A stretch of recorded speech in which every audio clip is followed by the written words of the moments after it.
여러분 안녕하십니까? 광주 MBC 5시 뉴스입니다. 정의당 지도부가 국립 5.18 민주묘지를 참배하고 5.18의 진실을 규명하겠다고 밝혔습니다.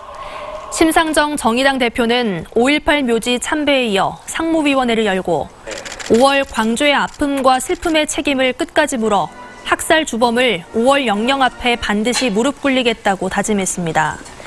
심 대표는 4.15 총선을 통해 개혁을 가로막고 있는 낡은 기득권 정치를 단호히 교체해야 한다며 5.18 40주년을 국민과 함께하는 정치혁명의 원년으로 만들겠다고 강조했습니다. 40년 전 정동영 민주평화당 대표도 새해를 맞아 국립 5.18 민주묘지를 참배하고 5.18의 한반도화에 앞장서겠다고 밝혔습니다.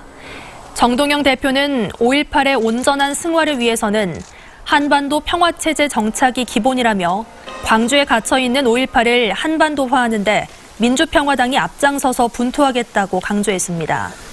정 대표는 올해 4월 총선에서 민평당이 어려움을 뚫고 기필코 일어설 것이라며 광주 전남 지역민의 지지를 호소했습니다.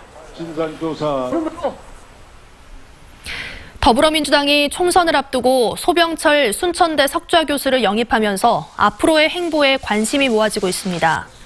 순천 출신인 소병철 교수는 법무부와 검찰 등에서 30여 년 동안 근무한 뒤 전관 예우를 거부하고 후진 양성의 길을 택한 소신 인물로 오는 4월 총선에서 지역구 출마와 전략공천 가능성이 제기되고 있습니다. 이와 관련해 지역 정가에서는 소 교수의 타 지역 출마 가능성도 거론되고 있습니다.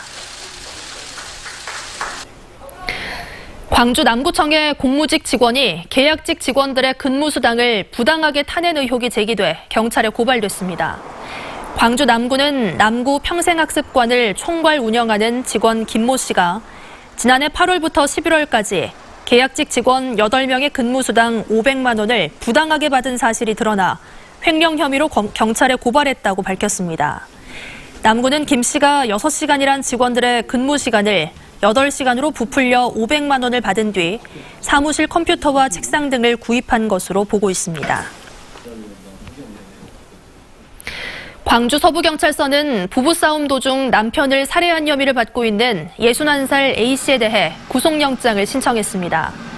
A씨는 그제 저녁 7시 30분쯤 광주 서구 금호동의 원룸에서 남편의 머리 등을 때려 숨지게 한 혐의를 받고 있습니다.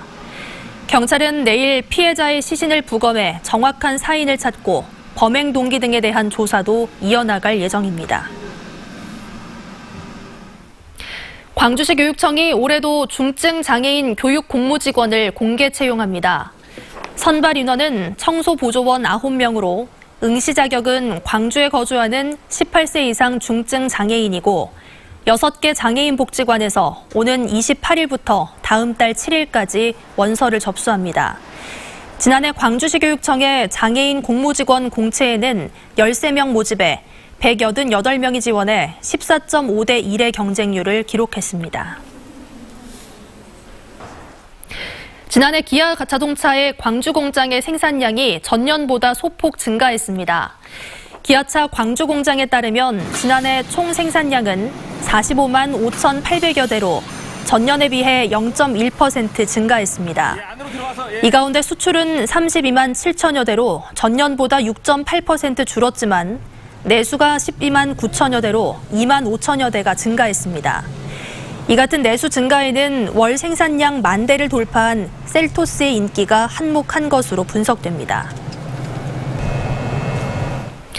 안치홍 선수가 기아 타이거즈를 떠나 롯데자이언츠로 이적했습니다. 롯데자이언츠는 FA 내야수인 안치홍 선수가 계약 기간 2년에 최대 26억 원을 받고 이후 2년을 연장할 수 있는 조건으로 롯데 유니폼을 입기로 했다고 밝혔습니다.